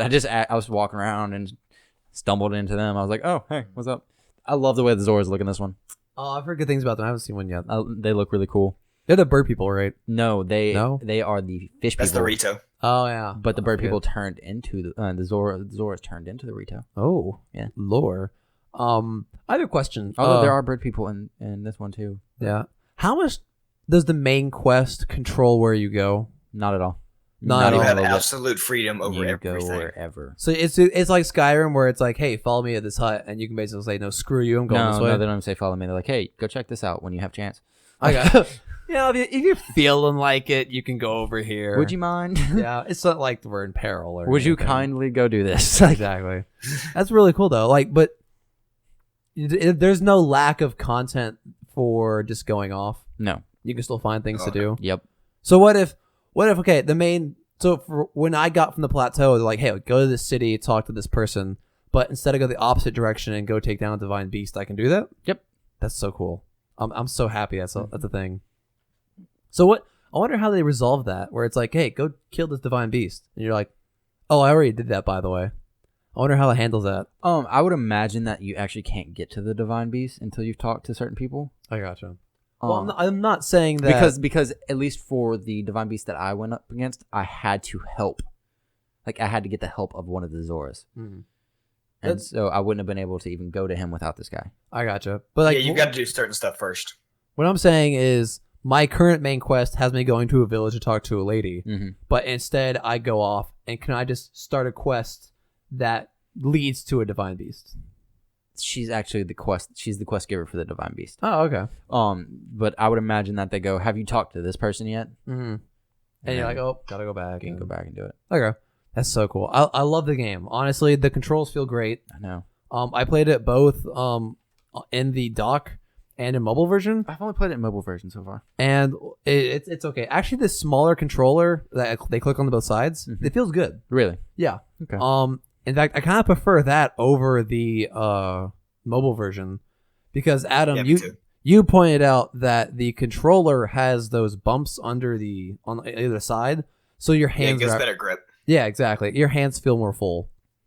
So, but like the mobile version is really nice, and I did notice some frame rate drops, like especially when you're just coming out of the cave, and like renders all that beautiful valley.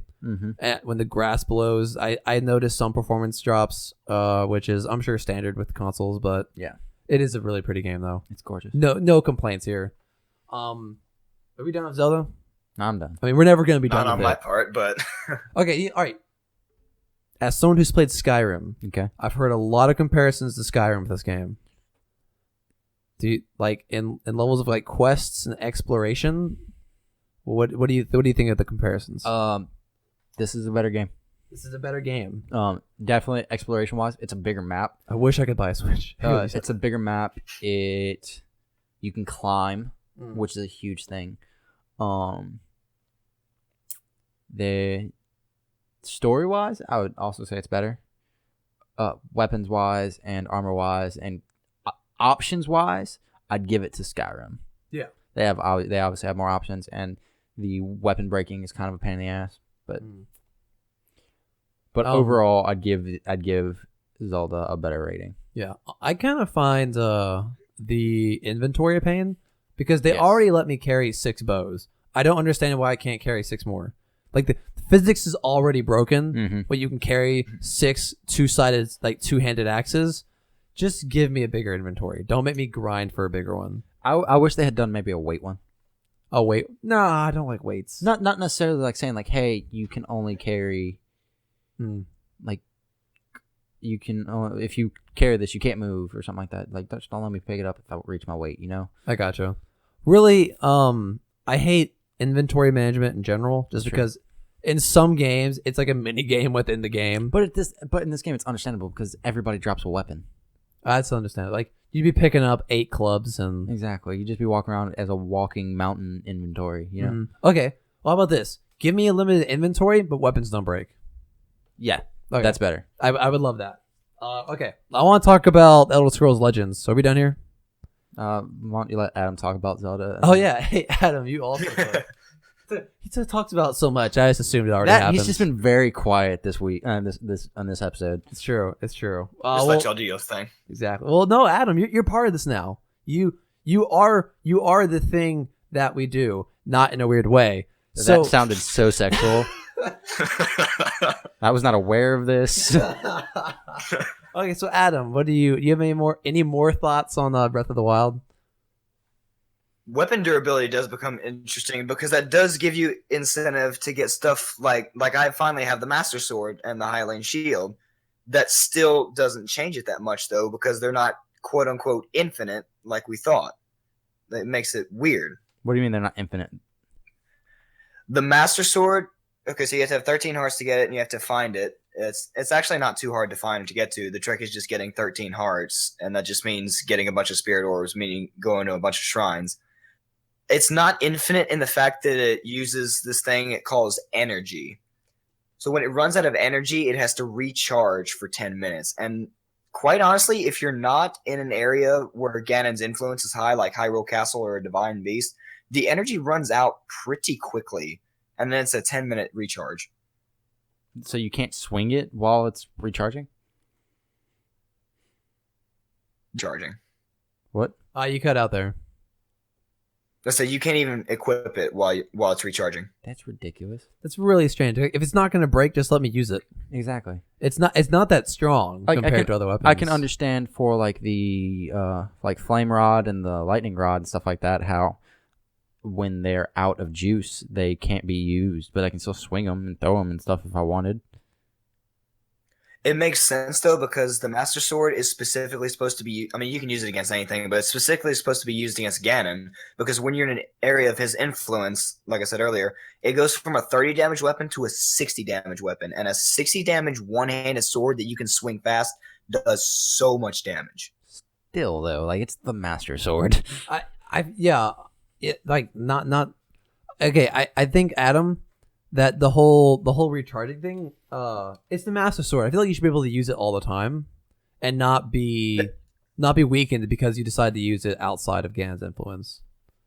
That does make sense, but then that makes you do other stuff like go off and get Korok Seeds and expand your inventory so you can have more weapons, so you have more options when it runs out. I mean, got there are other weapons I want to use besides the what's it called? Master Sword. Besides the Master Sword, I use the Guardian weapons over a stronger weapon just because they look cool. I don't know, Adam. What sword did you say you use? Like the Knight's sword? For what? For like when you're not using the Master Sword, what do you use? You can use anything, but I What do think you the use? second strongest weapon I have is a sword, but I haven't used that yet because I want to save the durability for Ganon. What sword? It's called a Royal Guard's sword. Oh, Royal yeah. Guard. Okay. Okay. How much damage is that? Like 40 or something? 48. 40? Okay. Just curious. 48. 48. I gotcha. Solid. Is there is it hard? It's not hard to get the because like you have the tunic, you have the shield, you have the sword. Are they hard to get? The hardest thing about getting the sword is you need 13 hearts, and that just means having to find a bunch of shrines. The Hylian Shield isn't too bad. You have to beat one boss, and he's honestly pretty easy to beat. He's got an easy weak spot, and you can do a bunch of damage to him, especially if you have the Master Sword. But the thing about the Hylian Shield is it's extremely durable, but it does actually break. It hasn't happened to me yet, but it does break. But when it does, there's one, I think, like one blacksmith or secret vendor that you can go to and rebuy it from him. But you have to have gotten the Highland Shield in the first place, and it costs a lot to rebuy it, but it does break. That's weird. Can either of y'all ride shields yet? Yes. That sounds like so much Yes. fun. You can do it right off the bat. Can you? I thought you had to go to someone who teaches it to you. Nope. You just got to jump up and push A. Oh, well, Going down a hill. I learned something that I wish I would have known. I had to look it up. Oh, okay. Nice. Anything else before we... Adam, you have any additional notes? What you were saying about the tunic's not hard to get. You just have to do one tiny thing with like quest. I gotcha. Has anyone beaten the game? Taff, you haven't, but Adam, are you close? I can go do it right now, but I just want to be prepared for it. I gotcha. I've Cool. gotten the Divine Beast. I haven't gotten Ganon yet.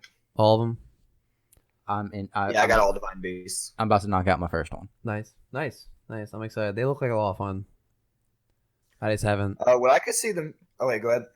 No, then go ahead. I think Taff was about to say something.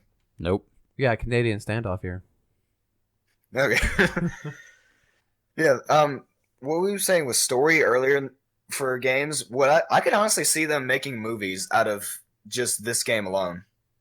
They actually there was a rumor for a while that Netflix was in talks of making a Zelda series. Nice. That would be That amazing. cool. We already had a Mario TV show, so... When?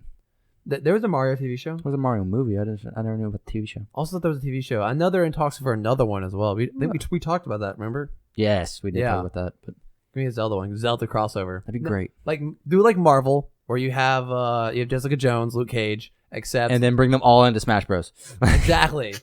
Well, I think me and Adam have talked about a Smash Bros movie, where like you make the Zelda movie, you make the Mario movie, you make Kirby, but then after you're done, you make the Smash Bros movie, where I don't know, maybe they all fight to death Yeah. because senselessness.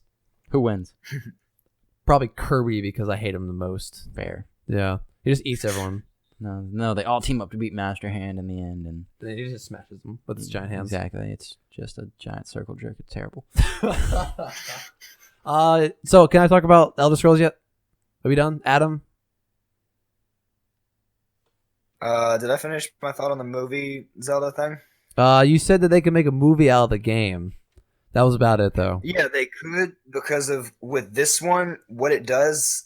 No spoilers in this, so don't worry. How they explain it is something happened 10,000 years ago, so they based what they did off of that 100 years ago. But then something goes wrong, and then you're up to modern day. So they could do like 10,000 years ago, merging 100 years ago and modern day, and then the rest of modern day, and beating Ganon. Yeah. Actually, that reminds Like, me. I'm really invested in this story. I'm loving this story. Like, especially the memory quest. You go back and find memories, and like you see you and Zelda 100 years ago. I'm really invested in this story, and I love it. Oh, I can't wait to experience. Okay, wait, more. real quick though, are you and Zelda like in love in this one? It's kind of vague on that. It could go either way. They could be like a couple, or they could be just like the best of friends. Friend zoned. Yeah, Sorry. because I know in like there's a theory for Ocarina of Time because everybody's like, yeah, Link and Zelda and Ocarina of Time.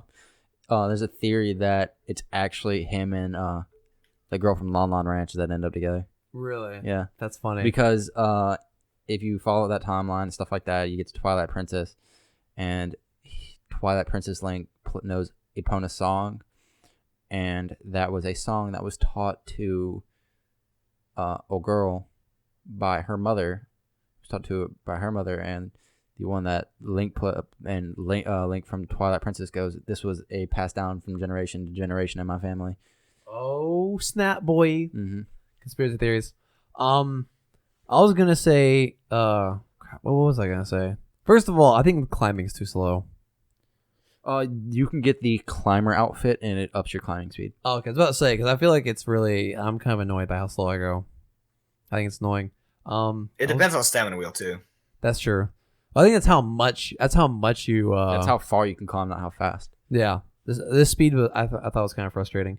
I was gonna say something else, but I don't remember it. Let's go on to Elder Scrolls. Yeah, let's talk about Elder Scrolls because I liked it. It was fun. Elder Scrolls. I might go home and download it tonight. You should. You do that, and we should play it together. Let's do it. That'll be fun. Elder Scrolls Legends is the new card game from Bethesda taking place in the Elder Scrolls universe. and they leverage it because the story in that card game, I really liked it. I don't want to spoil it because it's still new, but it's really compelling. I found that I was more interested in story rather than playing against actual people. Nice. Because I just wanted to like keep that campaign going. Also, as you play, you level up your character. First of all, you can choose races, and these races have different aspects. So if you're a Nord, you get more army cards. Nice. So I guess that's more building up your side of the board. But then high elves, you have a higher chance of drawing spells, which I really like because it makes like who you play have it make a difference. But as you level up, it improves your base cards. So Ooh, I like that. yeah, so maybe when you first start out, you have a card that's a 2/1, but when you level up, it's 2/1, but it does 1 damage when it enters the board. And I thought that was really cool because as you play, it shows like, oh, I get better, but my cards get better as well. It's on Steam, right? No, you have to go straight to the Bethesda launcher. Okay. It's easy. You don't have to worry about it. But okay, a big mechanic, the lanes. When we first saw lanes back at E3, I was really skeptical. I was kind of confused. I thought, all right, maybe they're just trying to not be a Hearthstone shakeup, but I actually ended up loving them. I think it is a great mechanic because in Hearthstone, your opponent can just build his side of the board until it's just an impenetrable wall, and I just end up being frustrated because he just keeps building cards and I can't do anything. But the lanes break that because he can build up a lane but still be weak in the other one. So I find that it has a lot of comeback potential. Because instead of just having one board that's impossible to break through, I can target his weaker lane and I can attack him directly because creatures can't attack across lane. Spells can happen across lane and like battle cries. So if I summon a minion that does 1 damage, I can do that across lanes, but I can't attack across lanes. And I really like it. I have high hopes for it. Yeah. That's just something I really like. Another comeback potential, every time you lose 5 health, you draw a card. Which is also something I like. Because in Hearthstone, if you're behind, you're kind of screwed because if you don't have the options, you're going to lose. But if your opponent has a lot more damage on his side of the board and he's just nailing you, he has a disadvantage that you're drawing cards, you're drawing options that can turn that game around. And I think that's really important. This story was also compelling. I think they're leveraging the lore of the Elder Scrolls, and that's really cool. Also, the board game is on the Elder Scroll. Like the top of the board is if you open the Elder Scroll a little bit, you're playing on it. That's awesome. I thought that's really cool. You can like drag your mouse around and it lights up the characters. It's just a small thing. Some of the things I disliked was the deck sizes are large. Your deck can range from 50 to 70 characters. I mean, not characters, cards. And I thought that made the games run kind of long. I was like, okay, I'm ready to get this over with and move on to the next. Maybe Hearthstone has trained me because of its fast meta. I don't know. But it's something you kind of have to sit down and dedicate yourself to it. But there was a lot of cards. I didn't feel like learning them all, but I only played for probably like 3 or 4 hours in this week, just kind of dabbling in it. Okay, one thing I disliked was you can buy cards, obviously, because it's free to play, and they need to make money. So you can buy card packs, but when you spend enough money, they guarantee legendaries, which I'm not a big fan of that, because that means if you have more money, you can get more legendaries, and because they're guarantees, and then it kind of gives you an advantage because you spend more. It's I don't want to say pay to win, but it smells of pay to win. It's not quite there. In-game money? Wait, say what? It's not in-game money? No, it's actual money. You can spend in-game money. There is gold, but it's 100 gold for a pack, just like in Hearthstone. Okay. But it's like you can spend up to $70. The price ranges are actually almost the exact same, I find. So yeah, deck size is 50 to 70. Excuse me. One thing I like is I felt like compared to Hearthstone, I was buffing my own minions more, and that was satisfying. Nice. Because it was less dealing damage to my opponent, more I felt like I was building up my own strengths, because I could put 3 more health on my tank and really buff up my defenses in this lane, and I really like that. Also, because spells work across lanes, I could buff up one lane by putting a minion in it, but still defend the other one by buffing my guard there. Okay. So it adds some nice dynamics, and it feels better to buff up my own guys because it gives me like I can clear boards easier. Yeah. And like I said, I like the lane mechanic, and I was really happy with it. It's awesome. I really think you'll like it, Taft, We'll see. because it's set in that world. And if you're like scared of Hearthstone, I think now's the time to try this one because everyone's still new, and yeah, all the cards are new to me. I liked it. I recommend if you like card games, I recommend playing it. If you're a fan of the Elder Scrolls, I recommend playing it for the story. The story is fun. Awesome. Yeah. Any questions? I don't know. Nope. I feel like any questions? Is everyone paying attention? No. Adam, stop sleeping on your desk, sir. Anyone else play anything? Nope. All I played was some Legend of Zelda. All we talked about was Zelda at Taft. Adam. It's gonna happen at least once. Adam, have you played anything other than Zelda? Thank you. I'm getting a finger like 1 inch from my face. I mean, of course I played Pokemon Go and Smash 4, but we all knew that, so I skipped it. I gotcha. Fair. Just Zelda. All right. Well, I have some further notes on Ghost Recon.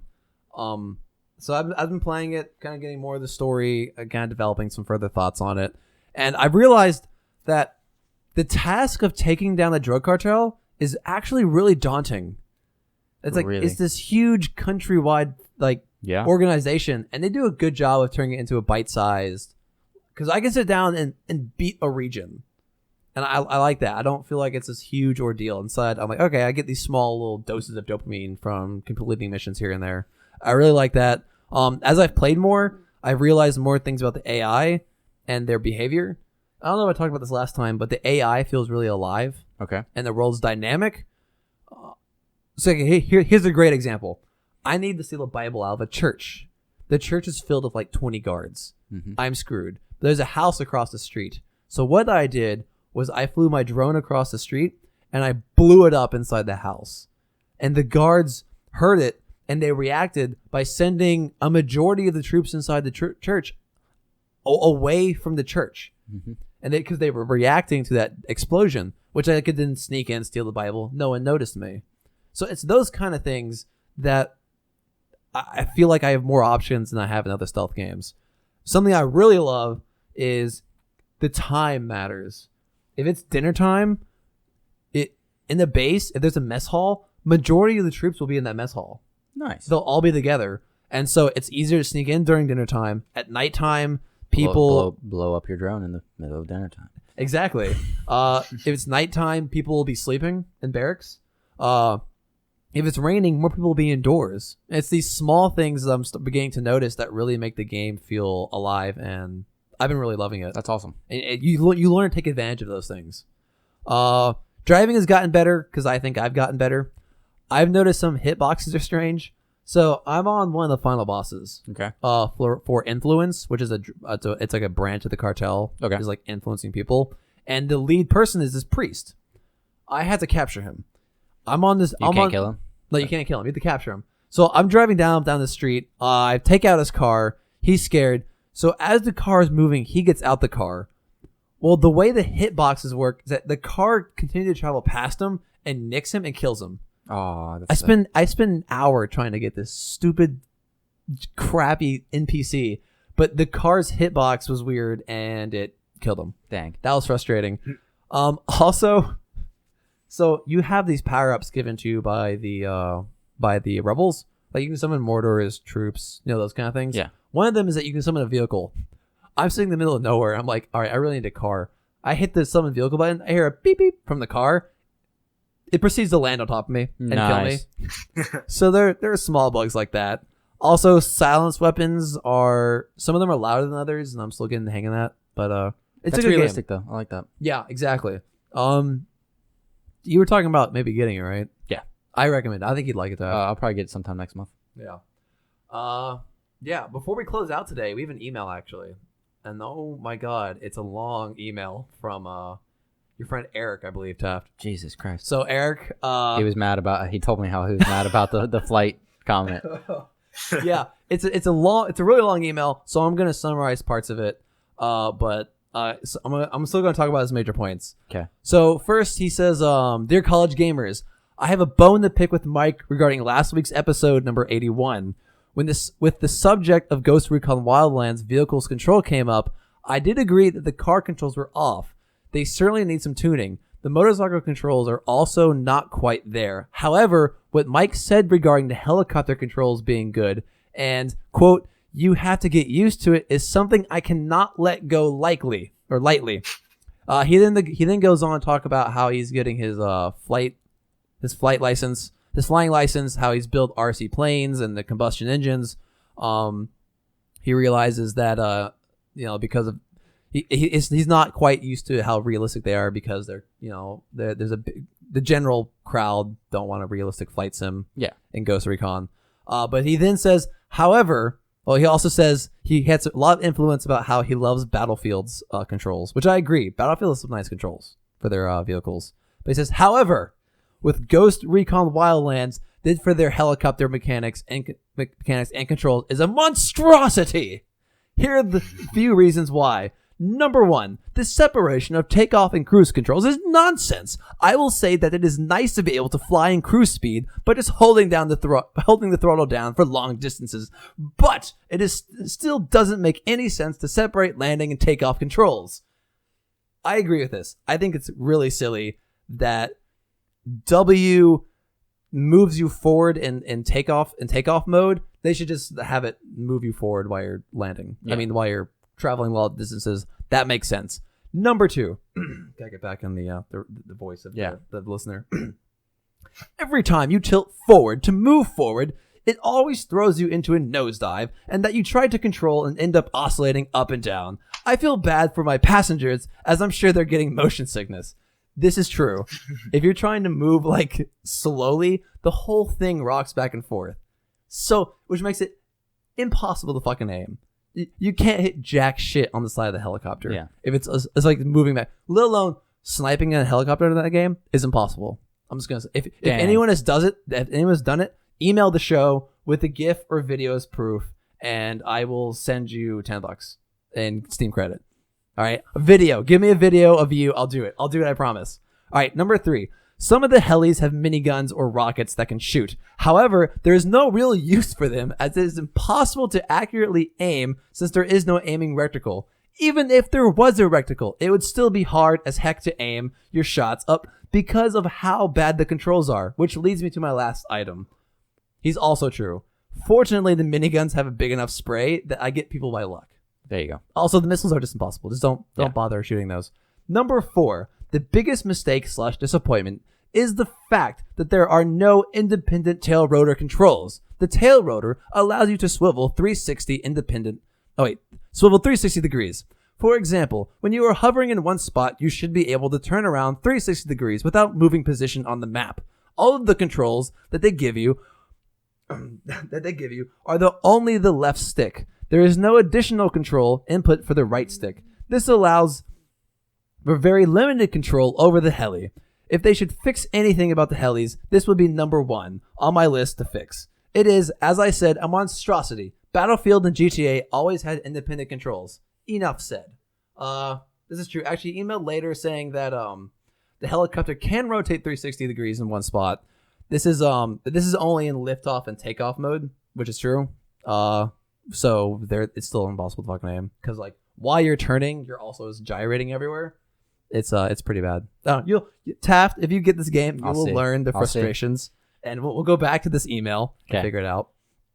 He also says, the one hope I have for this game is that games these days are very adaptable and allow for patches to fix anything. This game is not an every year game. It's more like GTA. This means that there will be tweaking for this game sometime forward, such as GTA does. I can only pray and hope that they will make big changes to helicopter controls. The helicopter is such a crucial part of this game, which is true. It's impossible to get anywhere without one. The mountains make ground transport impossible. Besides the vehicle controls, it is a great game, and I am thoroughly enjoying every aspect of it. I am a huge Ghost Recon fan, and this is the game I've been waiting for a long time. I am only so critical of this because I love their games, and I just want them to do it right for all of our gamers' sake. I give the game a 6.5. If they make the heli changes, I will give them an easy 10. Thank you for hearing me out. I love listening to you guys. Y'all are awesome. Keep it real. First of all, you're awesome as well. Second off, I'd like to say I told you were gonna love this game. Were you telling him? Oh yeah. Yeah. But like when the first game was first coming out, stuff like that was being advertised. I was like, that game's gonna be great. He's like, it's gonna be all right. He's like, they haven't had a good Ghost Recon game in a while. Blah blah blah blah blah. Suck it. Yeah, we haven't heard Ghost Recon news for a while before this game. Yeah. They just been kind of like on the back burner, but it is a good game. 6.5 seems a bit critical about Yeah, the like helicopter that's a controls. 3.5 drop just because of the helicopters. Kind of Like, harsh, though. It is impossible to get anywhere with that one. But Okay. yeah. But yeah, thank you for emailing. And if you also want to email this show, you can contact us at collegegamershow@gmail.com. On that note, y'all want to finish up? yeah, Get this outta is here. like a 2.5 hour fucking Oh, episode. it's 11:30. Yeah. Oh, geez. Tap, drive home safely. So it's, we're on the opposite side of town. Yeah, not for much longer. Yeah, yeah. 12 days. 12 days? 12 days. Nice, man. Then you're I'll sleeping be over right here. next door And it'd be great. Well, to get a string from my window. to my window. Yeah, exactly. I'm on the second floor. You're on the first floor. It'll be great. Yeah, it'd be great. I think you're on like the opposite side of the building. But we'll just drill a hole through the people's apartment. It'll be It's fine. fine. Don't worry about it. Yeah. If you also want to email, I already said that, but collegegamershow@gmail.com. Can't mention it enough. You can find me on Twitter at BlueKills with a Z, BLUECOWZ. Taft's Twitter is. Taftfaust 8. Adam's Twitter is. Smooth Dog 5. All right. You can find us on Facebook at the College Gamers Podcast Facebook page. While you're there liking the page, you should also find our Discord chat where we're all hanging out talking about Ghost Wildlands. We were in there this week, all playing. There was like 3 of us. Nice. It was a lot of fun. Also, Mass Effect's coming out, so there will probably be a voice chat created for that. Probably. Come join us. Have fun. Also, you can find us on YouTube at Mike Gallant because Google Plus is stupid. And I think that's a show. That's a show. That's a good show. That is. It was a lot of fun. Yeah, I think this is the longest show we've ever had. Maybe. I'll get back to you on that. I'll text you. Thank y'all for listening to our marathon episode. And stay awesome, everyone. Bye-bye. Later. Farewell. This has been a Blue Cow Radio production. Find more at bluecowradio.com.